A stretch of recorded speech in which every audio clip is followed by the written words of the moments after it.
Welcome to the fourth episode of this podcast. I think I finally have a name for this show. I think I'll call this the Sober Minded Podcast or the Sober Minded Show, because that's really my goal of this whole thing, is to view these different topics with a sober mind and through the Bible, through a biblical lens, and kind of exploring what that means, how to approach the world with a sober mind, and how to approach the various things that the world is throwing at the church, and these things that we have to deal with on a daily basis. How do we deal with these things? How do we work through these things? And I think we all have to do it with a sober mind, with scripture. So I'm thinking that's the name that I'm going to stick with, the sober minded. That's probably already taken by another show, but that's really the best I can come up with right now. I could change it later on, but I think that's the name that I'm going to stick with for now. So hopefully we can get this up on Spotify, or hopefully I can get this up on Spotify. I don't know why I'm saying we, but hopefully I'll be able to get this up on Spotify with that name. So that'll be another way that you can watch, or another way that you can listen to this podcast. So the topic for today is going to be people. And I guess I'm going to title this episode, People Are Strange. There's a popular song from the 70s, or I think the song was released in 1968 by the band The Doors. People Are Strange. And I think that's very true. People are certainly strange. People are interesting. People are kind of paradoxical and contradictory. But that's what makes people unique and interesting, I think. Unique as a species, unique as a creation. That's what makes people special. And so basically what I'm going to try to do in this episode is kind of explore and explain what a person is and the different components of a person through the Bible, using scripture. I got a few verses that I'm going to look at to use to explain what people are, what a person is, who we are, who you are, who I am, and we're going to work through that. And kind of the conclusion that I want to get to, or the main point that I want to show, is that people are to be regarded and respected in a certain way. That people that we should respect each other to a certain level. We shouldn't worship each other, but I think we should respect each other regardless of opinions and regardless of thoughts or actions. I think at the very base level, humans should have a respect for each other, and where there's a lack of respect from person to person, that shows that there's a difference in what you think a person is. If you disrespect a person, it shows that you are not viewing people rightly, and you're not viewing yourself rightly. There's also a difference in what counts as disrespect, what you think is disrespectful, and other things like that. That's a different discussion. But I'm going to try to make the case that people are worthy of respect and are unique, and kind of the psychology of people, why people are messed up, why people are strange, why people are weird and evil, and why it's so special that God can save people. God has saved people and done great things through people. So basically the starting point, we have to start with a definition of what a person is. And so here I have a definition from the 1828 Webster's Dictionary. I highly recommend that dictionary. It's probably the best dictionary ever. The Webster's 1828. I highly recommend it for just for any sort of use, daily use, or especially if you're writing articles or theological essays. Definitely this is a good source to have under your belt.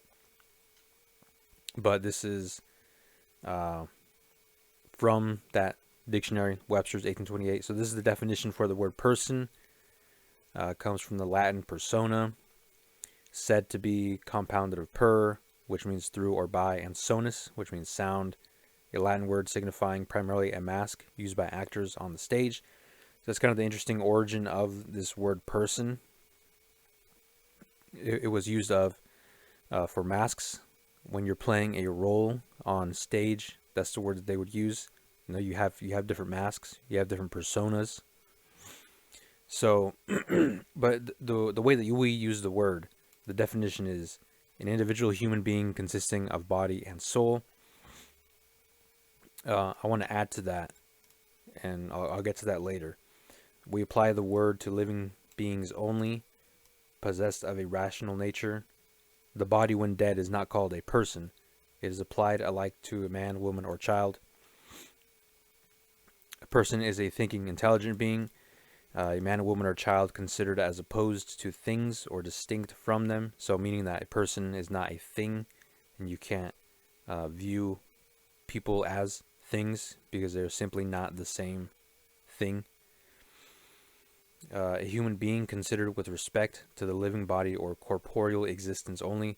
The form of her person is elegant. So that's a sentence as an example of the use of this word, or a use of this part of that word, the word person. And so and they have other various kind of definitions for this one word person, but basically, it refers to a human being or an individual human being, and the plural of person is not persons. I think, especially in the theological world, persons is more applicable to God as Trinity, right? 3 persons. But when we're talking about people, the plural of person is not persons, although that might be an old form of using it. But the term that we use now is people. That's the plural for human person. And you wouldn't call God people, like 3 peoples. That's kind of weird. 3 people. That's weird. That's not how that word is used. We have the word persons reserved for that theological realm, the theological world. So, person, people, human being, really they're all interchangeable. But basically, it's a human being. And what's interesting about this is that, well, first of all, you have human, which is what people are. That's our species, human. That's our order in the created world, human. Being, well, the word being is also a cool word because it's basically signifies that you exist. It signifies existence. If you exist, you be. You are being. You are a being. You are existing. You are real in reality. You are your substance exists, so you be.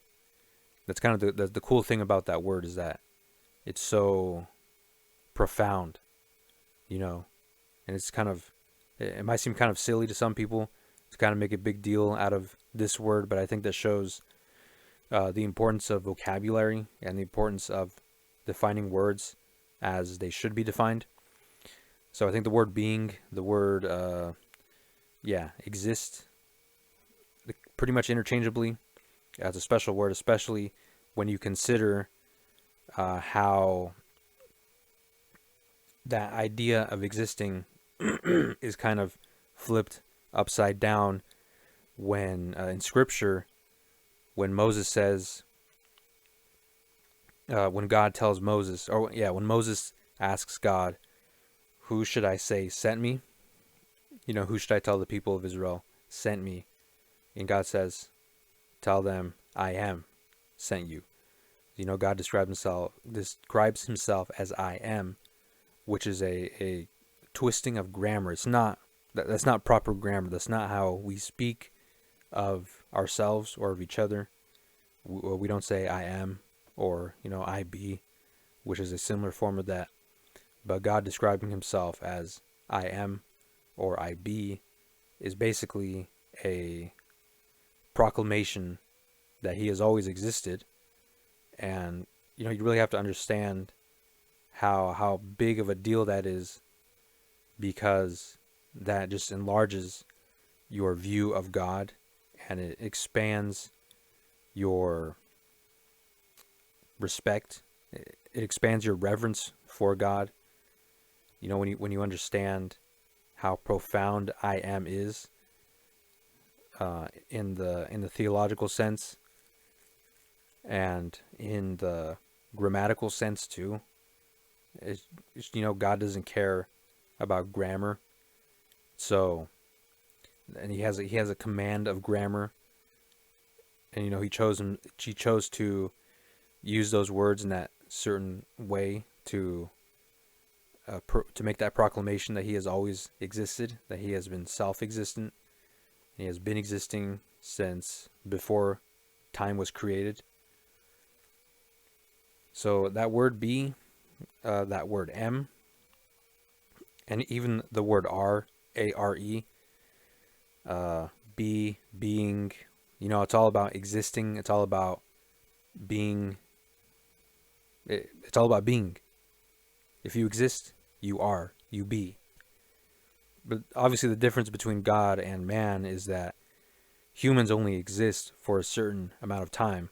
We're not pre-existent, and we're not post-existent, at least not in our current state.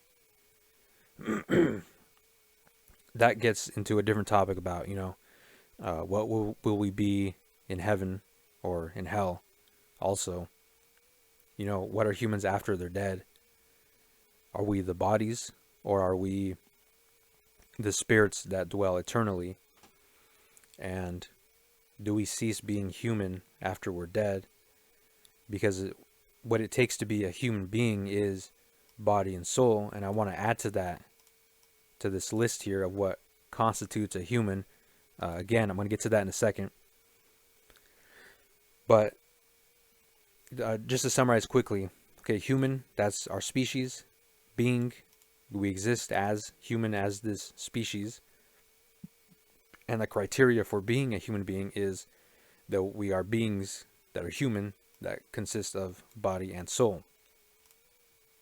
So, now the way that I want to expand that is with this verse here in Luke chapter 10, verse 27.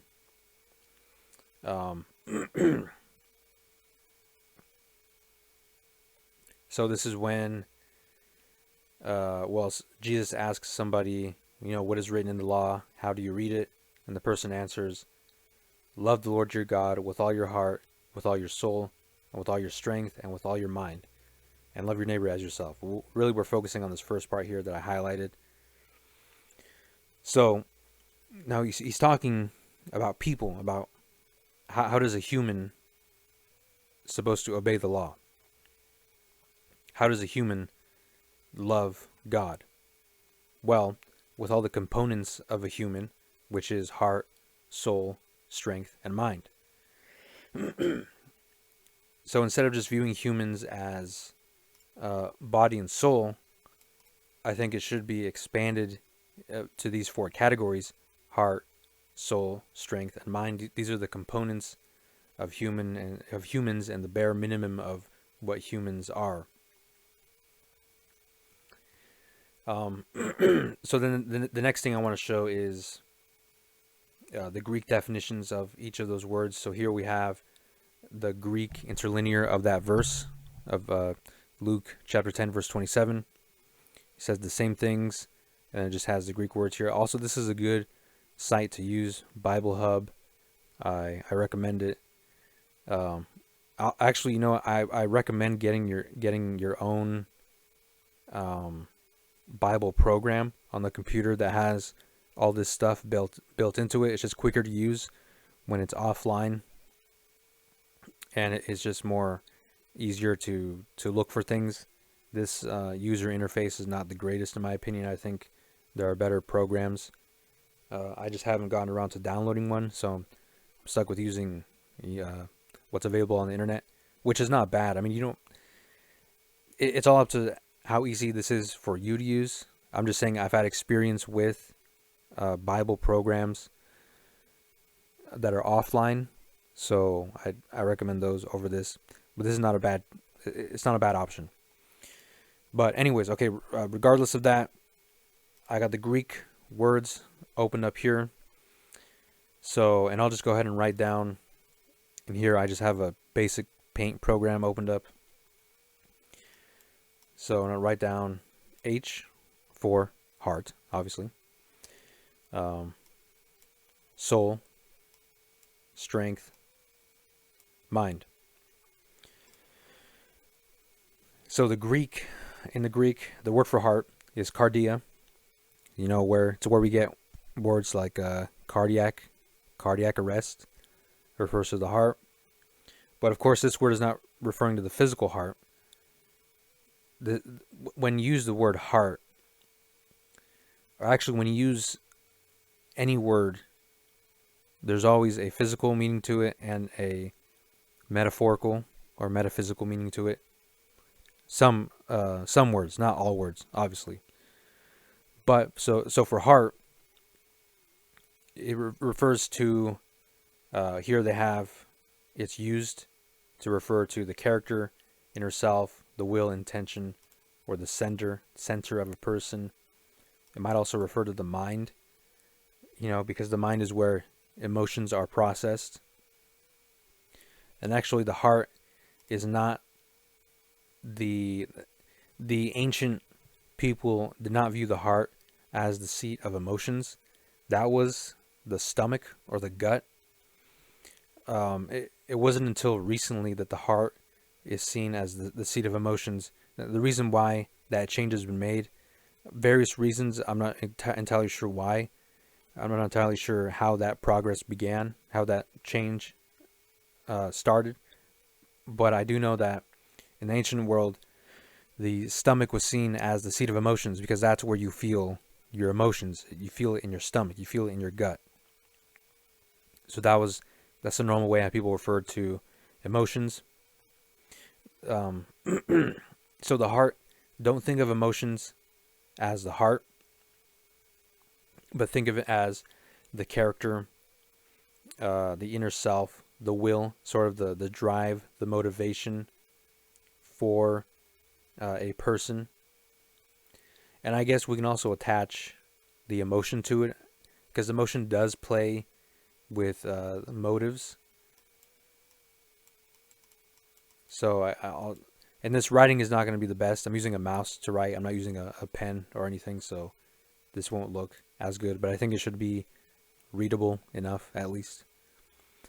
So, will, motive, emotion, to a certain extent. All right, now the next one is strength. No, the next one is soul. So, soul, there's something confusing about this one because in the Greek word is psyche, which is actually where we get the word psyche from. Words like psychology come from that, psychotherapy, which actually referred to the mind. But the soul is not the mind. The soul the soul in the ancient world, or this word here, psyche, the soul, actually refers to the life, like the life source of a human. It's the thing that makes you alive. It's the substance or the stuff that brings you to life. And so it refers to breath also, because that's how when God created Adam and he breathed the breath of life, that's what this word is rooted in, that breath, that thing that makes you alive. So the human soul, the soul as the seat of affections and will. So it's kind of a mishmash or a combination of the two views of the heart. The self, or a human person, an individual, and that's because each person has their own soul. Everyone has you don't share a soul with someone else. No one has more than one soul. You can't combine souls or anything like that. Everyone has their own individual soul. Thus, everyone is their own individual human. We're not a part of a. This is something that I kind of touched on in the previous episode when I mentioned New Age and new spirituality. This kind of new spirituality religion that's based off of Hinduism and Buddhism, and it's taken root in the United States since like the 1950s, 1960s, especially in the 1960s and 70s, because of the whole hippie movement. And so basically, the soul, or this idea that we share substances with each other, and I'm talking about like life, that we share life with each other, that we're all connected on a substance or on a soul level. So the way that this plays in Hinduism and Buddhism is that we all are part of a collective consciousness of the earth, because we're all connected to the earth, and so we're all on the earth, and if we're all connected to the earth, we're all in a way connected to each other. We all have divine sparks within each other, because again, we're connected with the earth, and the earth is divine. So we all have a small fraction of divinity within us, and we all have that power to change reality for ourselves, because we have that divinity within us, and we all share it. We're all one. You know that phrase, like one people, one mind, one world, or whatever. That's kind of where that thought comes from. But that is in contrary to what the New Testament teaches. The New Testament teaches that we are individuals, that we are not born with any sort of divinity. On the contrary, and I'll get to that later, total depravity, I'm going to touch on that in a second. We're all born individual. We're all born with our own souls. We don't share souls. We don't share our life force. We don't share the thing that brings us to life. We are all made alive by the same substance, by the same thing. We all have souls, and the souls are similar in terms of how the soul is constructed. However that may be, I'm not sure what the soul is constructed out of, or if it's even something that can be, taken apart and examined. On this realm, it can't. But a soul is a individual. It's not a part of a whole. Is basically what I'm trying to say. It's not a piece of a whole. So humans are individual. So I guess I can write individuality.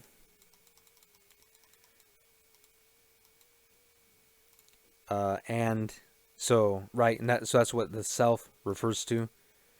That we are individual. The seat of affections and will. So again, I can also write emotion. I'll just kind of drag that down there, and so will also.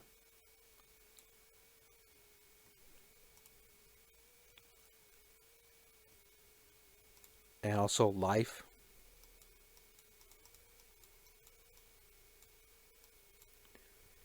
Now the next one, strength. This one's a little bit more simpler to explain. The Greek word is ischus, and strength, might, power, force, ability. So basically, we can narrow it down to, I'm going to say activity or actions. So act, how you act, what you do, and the strength that you have to do it. And also, I think this also refers to the body. Anything that has to do with physicality or in the physical world, strength. Now the last one, the Greek word is dianoia, which is the mind, the disposition, or the thought, the intellect, or understanding. So basically, this is thoughts and I guess I'll put intellect because it also describes our ability to reason and understand and to communicate, with each other, to understand each other, the ability to think and create ideas as well. So these are the things that make up a human. This is how God has created humans, how God has created us. And this is what makes us unique because, for example, other creations do not have these same things, obviously. Animals might have strength, they might have the activity and the body, and they do things. And to a certain extent, they have thoughts and intellect. Well, they have instinct. But do they have the individuality? Do they have that life in the same way that humans do? Do they have a soul in the same way that humans do? I don't think so. Do they have will, motive, and emotion? Again, I don't think so. Other people might argue against that. But I think really the evidence to show that animals are so beneath humans in terms of the created order is that humans really, every human can put their own mark on something, their own unique twist on something. So, like for example, if you see a painter, a famous painter, for example, Picasso, you can tell the difference between a Picasso painting and some other famous painter. You know their differences, you know their personality that they put into the painting, and you can tell that the paintings were created by two different people because of their individuality. Now, if you see an animal, can't really do that. Like, what can an animal do that's creative? I can't even really think. Like, I guess a monkey can pile rocks, and then you can compare that to another pile of rocks that a monkey made, and then you can't really tell which monkey made what because it's just a pile of rocks. So there's no creativity, I think, in animals, and there's no individuality in animals, and there certainly isn't any thought or intellect. For example, if you ask, well, you can't really ask an animal anything. Well, actually, this kind of goes into something interesting that I thought of a long time ago. So you know how there's monkeys or gorillas that they know sign language? I've always wondered, like, because the gorillas, they really, like, respond, or at least it seems like they respond with actual, like, thought and intellect and understanding. I wonder what would happen if you were to evangelize to the gorillas that know sign language. Like, that would be really weird. Like, would that gorilla understand the concept of sin and salvation and of someone dying for their sins?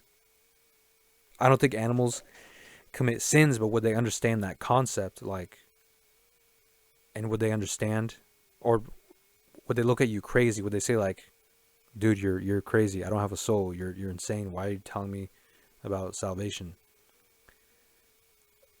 I don't know. I've always also kind of thought that animals probably have a better sense of their role in nature and a better sense of God than humans do. But I don't know.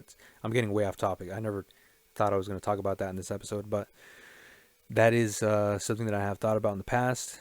I'm probably way off on all of that, but I think it's something interesting to consider for sure. And so, okay, so basically my point I'm trying to make is that animals are not like humans, which I'm sure everyone agrees with. I don't know why I'm trying to explain that. Okay, let's move on from all of this, and I'll get into the next verse that I have up here. This is kind of the second component of humans, which is morality. So you have all of these things right here that a human is made up of, the components of humanity. And then you also have, I'm going to tag on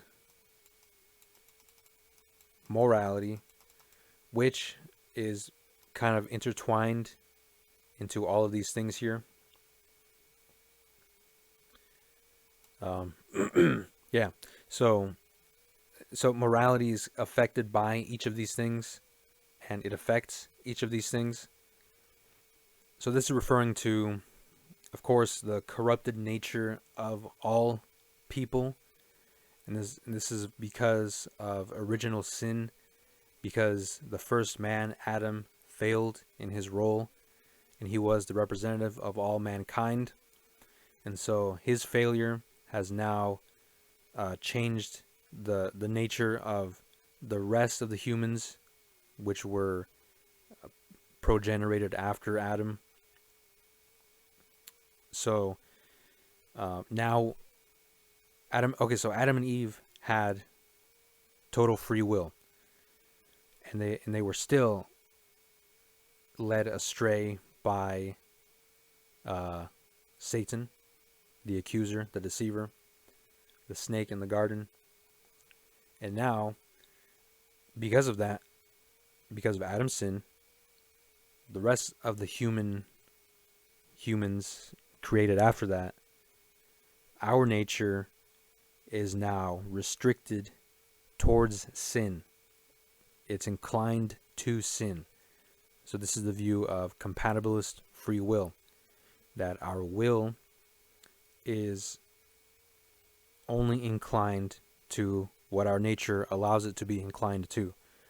So the default state, or it's kind of like the factory settings, like when you first get a new electronic device and it has the default settings on it.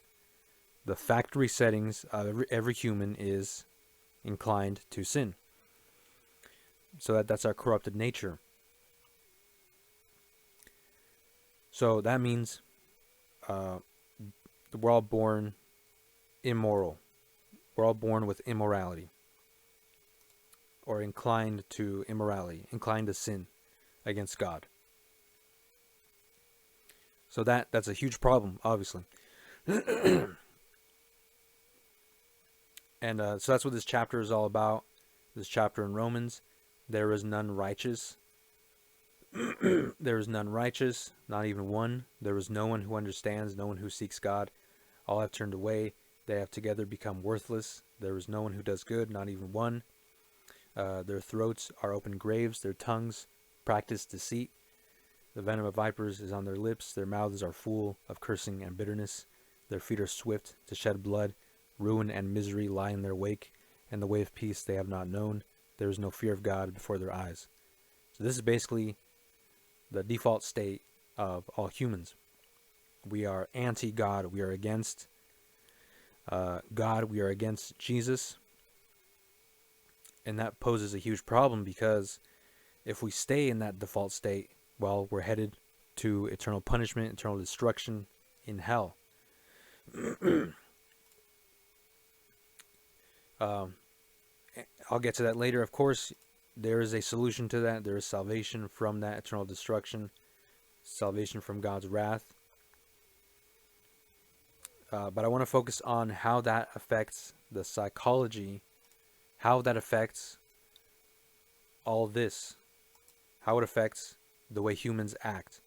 So this is where we get into the complexity of humans and the capacity of evil in all humans.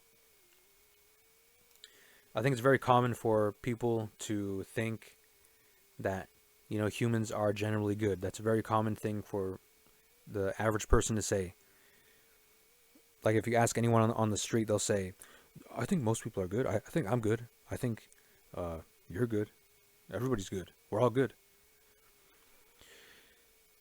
Well, and I know even some Christians say that, but I think if you think you're good, if you think people are generally good, you are either being dishonest, or you don't understand yourself or people in general, what it means to be human. Because again, because of our corrupt nature, and our nature is so corrupt, you can't miss it. Like, you can't be human and think you're perfect. Otherwise, you're just willfully blind to all the mistakes that you make and all the mistakes that the people around you make, or you're just you just don't understand what morality is, which is becoming the problem increasingly over the years, that the morality and immorality, the definitions of those words have been blurred to the point where it doesn't even matter anymore. And now we've come to the point where basically whatever makes you feel good is what is moral. Whatever makes you happy is moral. And so, well, of course, then, with that definition, of course, everyone's good, because everyone functions within their own self-interest. So, well, of course you're good. You're only good if you please yourself. Again, the Bible is in direct contradiction. The Bible is in violent contradiction to that notion, to that idea. What is good is defined by God, defined by His character, defined by His commands, and defined by His law. So you can't say that you're a good person and not obey God's commands. Then, so the next step is, let's say if you do follow God's commands, are you a good person? You still aren't a completely good person, because you still have that corrupt nature. So now we're talking about post-salvation. So we know the default settings of human is that we're born in sin and we're born headed for hell. Now, if you're born that way, if you're born that way, headed for hell, how do you escape that? Well, if you're born dead, you can't raise yourself from the dead. It's like, Lazarus didn't raise himself from the dead. It took Jesus to get him alive again. So it's the same thing with our predicament. If you're wanting to come alive, you can't make yourself come alive. It takes the power of Christ to do that, and His sacrifice on the cross. And the way we obtain that is by faith, which is precisely what this chapter is saying as well. Righteousness through faith in Christ. That's how you obtain salvation. That's how salvation is given to you, because salvation has to be given to you. It's not something you go and get because you're dead. Now, it might appear that way because on our human realm, that's how things operate. We don't see the spiritual things that are happening. But when you make that confession, when you make that, when you confess your sins, and when you direct your life towards Christ and towards pleasing God instead of pleasing yourself, behind the scenes what's happening is irresistible grace, or the effectual calling. Basically what that means is that God is calling you. God is picking you out of the world because He has elected you before the creation, before anything was created, which is, again, that's unfathomable. How we can't even begin to understand when that took place, but we know that it took place before creation, before time was created. So God had this all planned out since before the beginning. And so God picks you out of the world. He chooses to save you. God is the only one with the free will choosing who to be saved. You don't choose that for yourself, because, again, you can't. You're dead. So God is the one that has to do that. And the way that you obtain that is by faith, which is also a gift. God gifts you faith. Otherwise, we wouldn't believe, because, again, we're in that default setting where we reject God. And this is very true of my own testimony. Maybe I'll have an episode on that where I explain kind of that whole process. It was a slow process. It wasn't all at once, but it certainly was against my natural will. And it was between, God was basically forcing me to believe, which might sound like a bad thing, but it certainly isn't a bad thing. If you're in a fire and someone saves you and you don't want to be saved, well, it's got to be against your own will, because you don't want to be saved. Otherwise, you wouldn't be alive after that. So, I thank God that he forced me into salvation, that he saved me against my will. That's a good thing. But people are really stuck on that whole free will thing, and how they want to be in control of their salvation. People are really stuck on that, so they get hung up on that so much that they reject the biblical doctrine. They reject the biblical doctrine that God is the one who chooses to save. God is sovereign over salvation. Okay, so even after salvation, post salvation, right, and then you're given the Holy Spirit to help you live that life for God, to please God. Even after that, the corrupt nature is still attached to you. Paul describes it like you're dragging around your old self. You're dragging around that dead body of yours. So that poses another struggle, even for the Christian. We still have our old nature that we're dragging around. Excuse me. So again, I don't understand why even a Christian would say people are generally good or I'm good, because that clearly shows you don't understand yourself and you don't understand people. It's dishonest to say that people are good and that you are good. Because if you know anything about yourself, you know that you're not good. If you know anything about people in general, if you know anything about the way humans are, which is why it's important for Christians to study, of course, this doctrine and study, of course, Scripture, but also I think it's important for Christians to at least get a little bit of psychology under their arm, and even philosophy, because that really helps. And I mean good philosophy and good psychology that's compatible with the Bible, or that's rooted in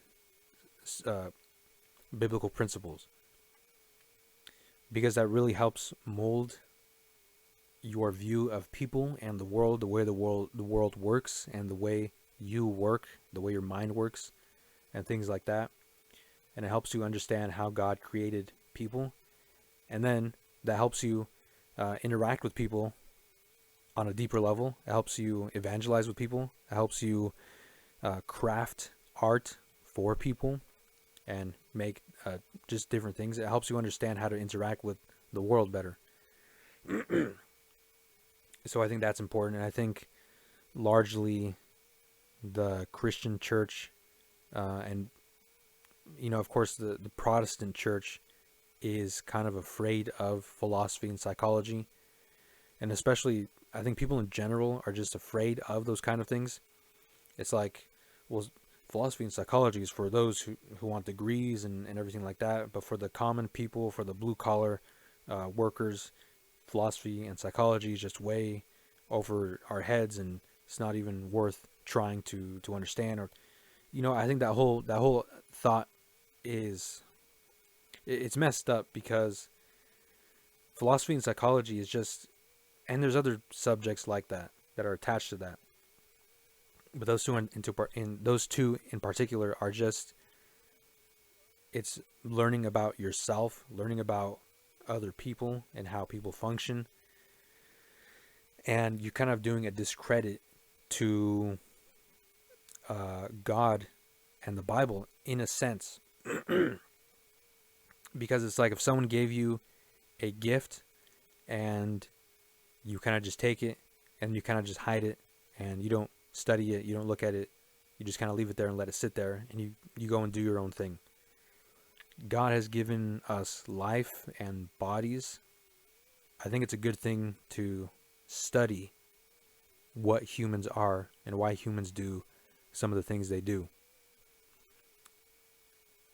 So that's my take on that side of it. So okay, the next point. The last point I want to make is so all the crazy stuff that you see people doing in the news, or in wherever you see people doing stuff, people can do some really messed up and crazy things, like basically, and I think the internet has kind of opened the floodgates on how evil people can be, because before you heard, things through word of mouth, through people around you, through stories, you know, uh, you heard so and so did this and this person did that and everything. But now it's like with the internet, you have the quickest access to some of the most messed up things in the world. And these messed up things didn't come out of nowhere. It was created by people, by a person, by an individual, by someone with all these, uh, someone with this criteria, someone with these things here. So evil does not come out of a vacuum. It comes from people. People created evil. God didn't create evil. God allowed evil from people, but God didn't create evil. So we are culpable for our own evil that we generate, because we do generate evil. Because again, that goes back to our corrupt nature. So the internet is, and I have a love-hate relationship with the internet. The internet can be very useful for research and for, understanding things that you need to understand, for looking up things that are hard to find in person, for example, books or videos, educational lectures, sermons, things that are out of print. Like I find some really good books that you can just download, and they're books that haven't been in print for, like, I don't know, decades or something like that. So a lot of useful things. But on the flip side of that, because the internet is a place where basically anything goes, if you know how to, upload things, if you know how to download things, you can basically see anything that you can imagine. Anything, any evil thing you can think of is out there somewhere. Any sort of evil act you can think of, someone has done that. And you don't have to wonder if it's been done or not. You can just look it up yourself, and you find tons of random stuff that's happened. Even in the news, more recently, there's been some messed up, weird stuff that people have been doing. And I don't mean to get political. I don't want this episode to get political, but most of the messed up stuff's coming from the left, from the Democratic Party. But you didn't hear that from me. I don't want to get this video taken down. Like, my second episode got taken down. Actually, I meant to address that in the beginning of the episode. I guess I'll address it now. Yeah, the second episode got taken down because I was talking about the C virus. I'll refer to it.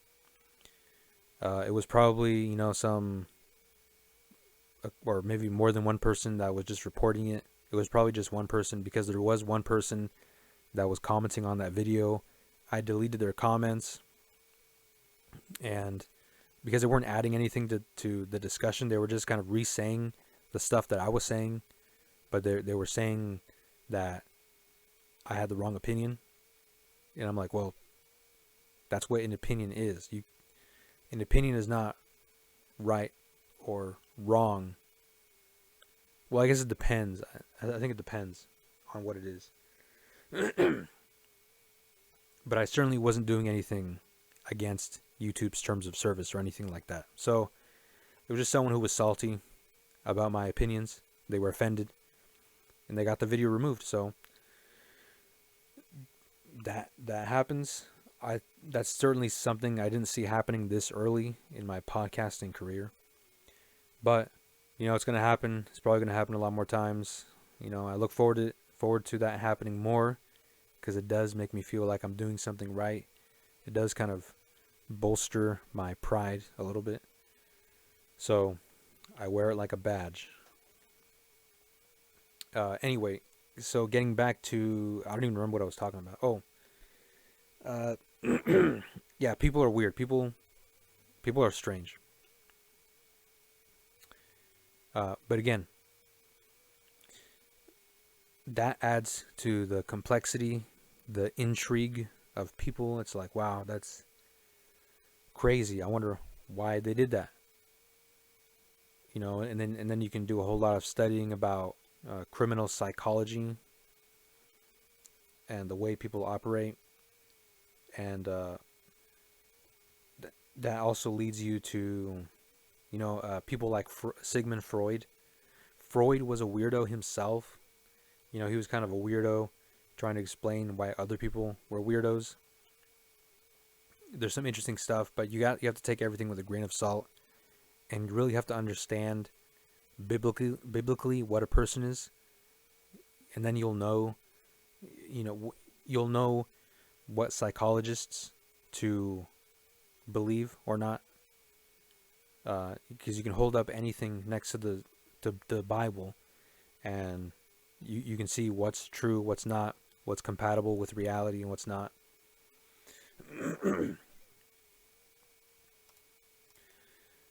So basically, people are interesting, people are corrupted. Even Christians have the capacity to do some messed up things. No human has escaped that capacity to do evil. I think it's in everybody. I think that's a fact. The only person who was not stained with that corruption was Jesus Christ, which is why faith in him is the only way out of this predicament that we are born into, which is that we are born in sin, we are born with a corrupted nature that is against God. Because of that, God must punish us, because God is a perfect God, and if he didn't punish evil, he would be imperfect, which means he wouldn't be God. But because he is God, because he is perfect, he must punish evil, which is why he has designated all sinners, all unrepentant sinners, to receive eternal punishment in hell. His wrath. Something interesting about hell that I kind of thought about recently was that Satan is not in hell. Satan is not the one torturing you in hell. Is it even good? Or I mean, is it even okay to describe hell as torture? I mean, I don't know. That's a different subject. The reason I'm saying that is because God is the one punishing in hell, punishing sinners in hell. So does that mean, is God torturing people in hell? Is that theologically okay to say? I'm not entirely sure right now, but I know Satan is not in hell at this moment. We know that Satan is on the earth. He is roaming to and fro on the earth. He is walking. I don't know where he is. He might be right behind you. I doubt it. So that's kind of where I'm at with all this stuff. And the more you understand this, the more you understand humans, and kind of the more forgiving you are with people in a sense. Not with like really bad people. Obviously, you can't be too forgiving with bad people, but people become predictable. So like if someone does something wrong to you, someone does something bad to you, you can just kind of shrug it off and say, yeah, people are going to be jerks. That's what people are. I'm a jerk sometimes. It's possible. So it's not really affecting, it's not really like hurting me, because it's predictable. That's going to happen. So I think that's another positive out of this. It kind of deflates your ego, because if somebody like calls you a name and you're like, hey, you can't call me that. Once you understand how people are and how you are, then you'll be like, it's also kind of like that quote that Charles Spurgeon had a quote about that, where he said, if someone insults you, you can say, yeah, you're right. And I'm worse than that because I'm a sinner. So it's the same thing. Like if someone gets upset because they get called a name, that means they have an inflated ego, that they view themselves bigger than they really are. But a true Christian, I think, views themselves as lowly as possible. Not to the point that they're always depressed. Not to the point where they feel themselves as worthless. Because again, we go back. Humans have their breath of life from God. And we do have the image of God. We are made in the image of God. Which is also something else that I've been thinking. Because I think there's a difference between having the image of God and being made in the image of God. I think there's a slight difference in how those two phrasings, what that means. So I want to use the correct biblical language. We are made in the image of God. So we do reflect God's character and nature to a certain extent. It is a corrupted version of it. So, and the Holy Spirit helps us hone the image of God, reflecting God's character and nature, Christ's character and nature. And so I'm not sure if I finished my last thought. I don't know. I kind of lose track of where I'm going because I don't have anything to follow. I think I pretty much finished everything that I was going to say. I can't really think of anything else that I was going to say. So I guess this episode is over. So all right. Let me know your thoughts on this episode. Let me know some feedback, any improvements. I was hoping this one would be a little shorter than the last one. I got some heat because my last episodes have been kind of long. So hopefully this one is shorter. And I'm hoping you guys like the visuals. I hope you guys like having something, to look at or read or whatever. It's better than just a blank screen. But yeah, just let me know your thoughts. And hoping to get this on Spotify pretty soon. The name is going to be Sober Minded. Maybe I'll change it somewhere down the road. I don't know. I think I'm just going to stick with that for a while now. But yeah. I got to go. I'll see you guys in the next one. Listen, I am not nice, I am not kind, and I am not wonderful.